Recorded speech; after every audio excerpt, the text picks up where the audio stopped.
Hello, everyone. Welcome to another episode of Path Builders Path Breaking Podcast series. I am Ifra. I am going to be your host for today's episode. I am a program lead at Path Builder Foundation, where we empower young people to take action towards their purpose. What we do is basically we help young people to find their career paths in the social impact sector. I am very happy to introduce Mr. Ajit Kumar. He is the founder and director of EzyBrew as our speaker for the 18th episode. Hello, Ajit. Thank you so much for agreeing to join us as the speaker for this episode. Thank you so much, Ikra, for having me on this podcast. I'll be more than happy to share my learnings and experiences with your audience. Now, with an anticipation, that will give them the very, very positive reinforcement, while they're at their early stage of their career and trying to navigate their, journey. So, thank you for having me. Thank you so much, Ajit. We are sure this episode is going to be very insightful for our viewers. So before we dive into this discussion, let me just walk you through what these path breaking podcast series are. So basically, we started this series back in 2022. The basic motto of this series is basically to talk to experienced professionals and founders like yourself who are in the social impact sector, who can basically share their experiences and insights, which can be basically useful for the young professionals who are seeking guidance to build a career in the social impact sector. Let us start with the basic questions. I would like to request you to introduce yourself and how did you start your journey in the social impact sector? Sure, Ifra, that will be my pleasure. So, I come from a rural, part of India, a place called, Chundritale in Jharkhand. So I come from a humble background, and I did, agriculture as in my education, and post that I did MBA in agribusiness management. And as a campus placement, I got placed with Kotak Mahindra Bank. But while working with the bank, soon enough I realized it's a regulated space, and there not much to do with your intellectual sort of contributions, because everything was tightly driven and process driven. And I realized, okay, this is not my cup of tea, and I wanted to sort of come into the entrepreneurship sector. And in 2015, NAR a idea that was setting up an incubator supported by DST, Government of India, in the food and agri space. In fact, we were the one who launched India's first food and agribusiness accelerator program with IIM Ahmedabad's accelerator CIIE. And I got this opportunity to join them as second employee. And when we were running this accelerator program, we got exposed to multitude of entrepreneurs and the startups, typically at the later stage of their journey. And that is where I got exposed to how the ecosystem operates, how the startup operates while solving the problem to their stakeholders. And for me, that was the first introduction of mine into this area. After working in this space for about 7 years, I realized, okay, I think the calling got stronger from my side, and I sort of jumped into this entrepreneurship space myself in 2021. And so we'll talk about Easy Brew more later, but that was the formal introduction that I had been through. Yeah. Oh, nice to hear that. So, Ajit, you told me that you're from agri background and everything related to agri. How did you start your journey in the social impact sector? How things didn't work for you at the Kotak Bank?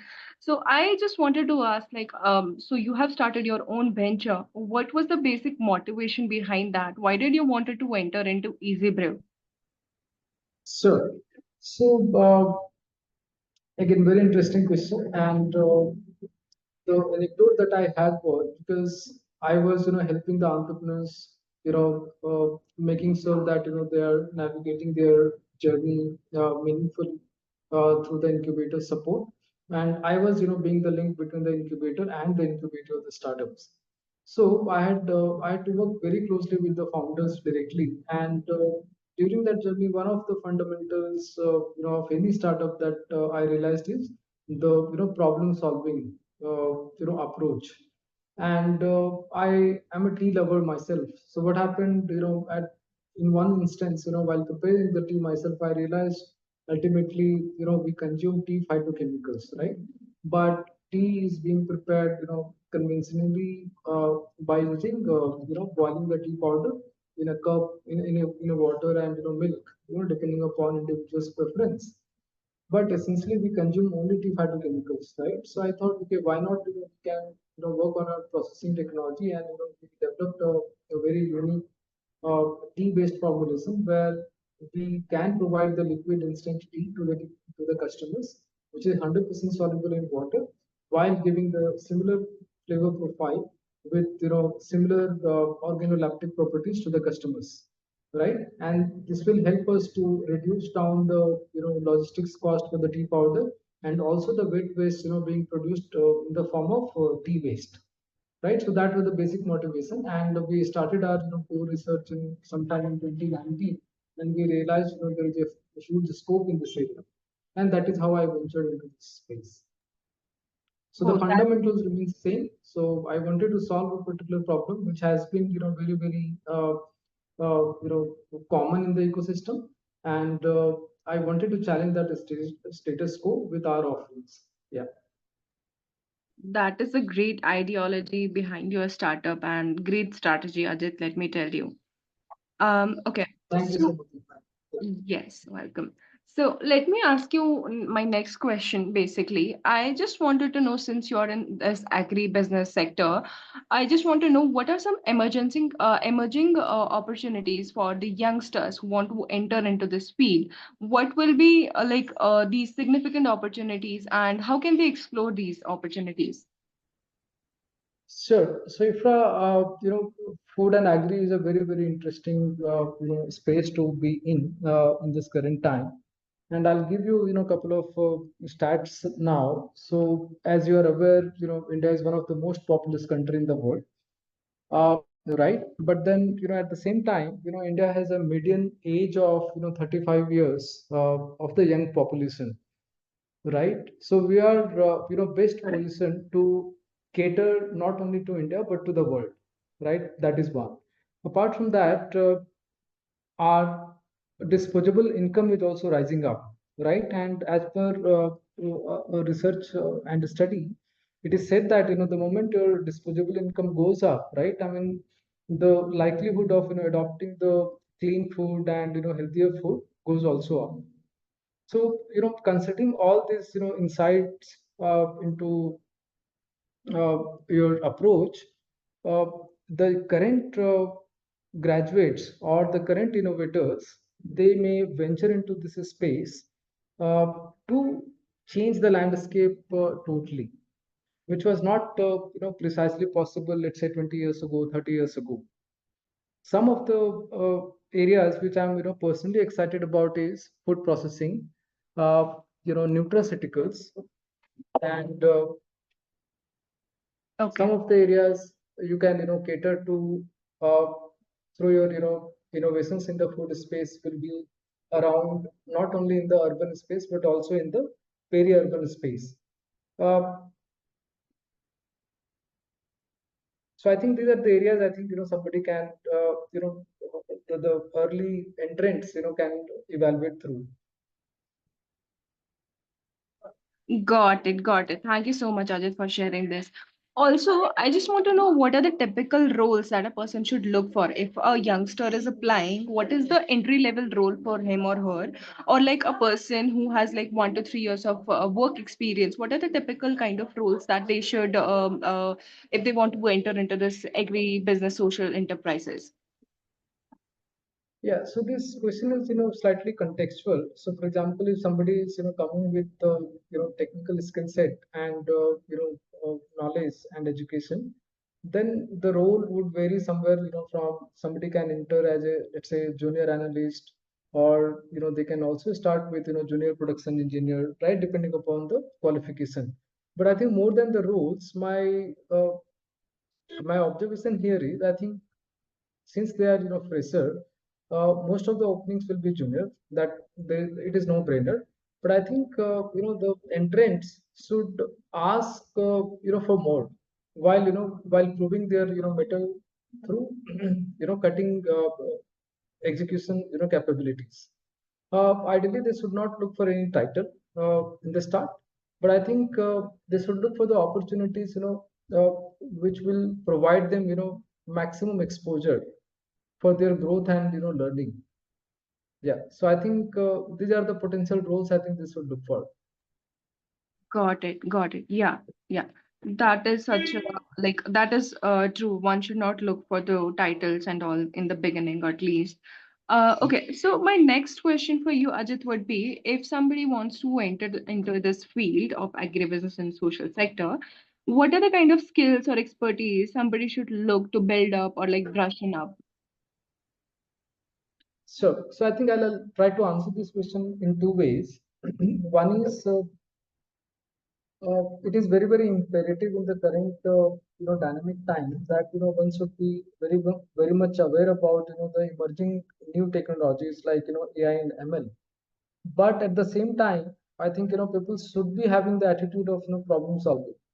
So more than the skill set, I think the attitude that will matter as we progress forward. Apart from that, what I also feel is, especially in your career, I think the youth should try to be generalist by commanding the understanding of the various skill sets. So rather than focusing on couple of skill sets, I think they should focus on multitude of skill sets which is available around them. So for example, 20 years ago, 30 years ago, video editing skill set was considered to be comparatively rare, but in today's time it is a must, right? So that kind of attitude the youth should have in the current time. Apart from that,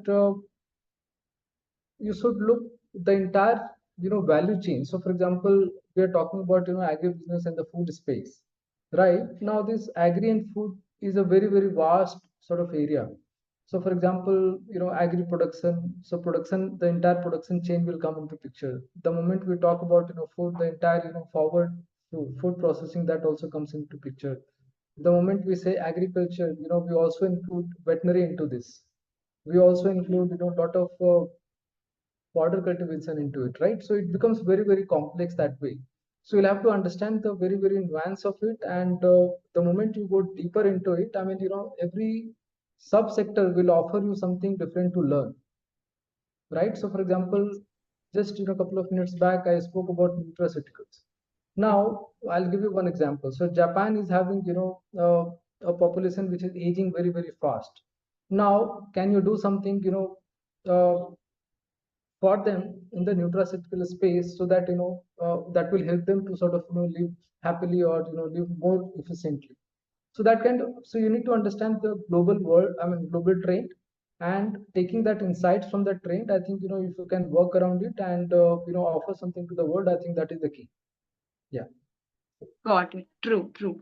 Ajit, if somebody wants to apply, what are the kind of platforms somebody should really like see as the authenticated platforms? Because nowadays we see like there are a lot of fraudsters who post fraud online jobs and all. So what are the kind of authenticated platforms that one should look if they want to enter into this? Yeah, so I think we are living in the era which is very very connected and well organized as compared to, let's say, a couple of decades. But we are also living in the era which is which is giving us overloads of information and access. So that creates a problem sometime. Right now, if I were to think through a lens of an youth, right, uh, look for the genuinity of the information before you apply and get into the cycle of it. My suggestion would be to reach out to them personally, over the call, over the emails, to verify that authenticity, so that you are not getting into that cycle. You'll have to break it. So unless until you verify it firsthand, I mean, that is going to be almost impossible. True. And the other suggestion here is always look for referrals. Mm-hmm. So whenever you get to know about one opportunity, Mm-hmm. always try to verify through some references, through some personal contacts. And there I see an opportunity, of using LinkedIn and a couple of other channels as well. Okay. Okay. Got it. Got it. So referrals and like personally calling them if this is authentic or not, Yes, it should really help them. Yeah. yes, Got it. Okay. yes. Ajit, finally, I would like to ask my last question. So, what is the advice you would like to give to young people who are looking to start a career in the social impact sector? Sure. So for the young people who are looking to, make the career in this space, you'll have to understand the context. In today's time, it is very easy to get carried away, what's happening, around us through overloads of information through social media, through multiple of other access channels, right? So I think my suggestions would be here is to assess your strength and also see the opportunities around your strength area. So for example, let us say there is a food grad and they are trying to come into this area and contribute to the building of the society. So they should think about how they can contribute better to the society through their own skill set. And now if they try to assess their current skill set and see if there is a gap in the skill set, ideally they should yearn to sort of learn new things so that they can compensate and refine their current skill set. Plus, if they are thinking about, let's say, getting into nutraceutical space, getting into, let's say, food processing space, so they should look for the capability or the skill set that will be required in order to deliver very very efficiently to that areas, and just see for the gaps and then try to upskill yourself. That is Mm-hmm. one. Apart from that, what somebody can also do here is try to focus on the problem, platform solution rather than a point solution. So I'll give you one example. So food chains are very very long, right? So somebody produces a food in the village, and then somebody transfer it, so that becomes a delivery or the supply chain. Then again somebody processes it, and after processing again some other player comes in to sort of deliver to the end consumer. So this chain is pretty huge. What happens, you being a new entrant, it becomes very very overwhelming, which space and where to get in. But you need to understand ultimately all the efforts that are being made to ease the life of a consumer or the user, which are you and me. So while taking the step, while designing your career, while designing your next step, I think you should think about how the space operates, and depending upon the modus operandi, you'll have to recalibrate your approach. That Yes. is one. Apart from that, you'll also have to think very inclusively, because nowadays what I've seen is many guys are focused primarily on the urban masses, Yes. but you should also consider the rural and peri-urban masses, and try to contextualize a particular problem around them. Think Mm-hmm. about the different stratas of the society, different age group, also the genders, and try to understand more about the problem, and bring your problem solving capabilities in order to find a solution for them, so that they can live their life more efficient. Yeah. Yes. Yes. That is such a great advice. I'd like to follow that myself, Ajit. Thank you so much for that. So with that, I would like to wrap this session up. Ajit, thank you so much. It has been an absolute pleasure having you on this podcast today. Your journey with EzyBrew and the insights you shared are like truly motivating and invaluable, I'm sure, for the listeners and who are looking to make their mark in the social impact sector. So, Ajit, thank you so much on behalf of Path Builder Foundation and all our listeners for taking the time and being our guest today. Thank you so much. We hope to have you back in the future in some other podcast. Thank you so much, Vikram, for having me today. And, Thank you. I just enjoyed this session today, and I hope this will motivate some of the youths, while starting their career. Thank you so much. Definitely. Thank you so much, Ajit. Have a good day. Bye. Yeah.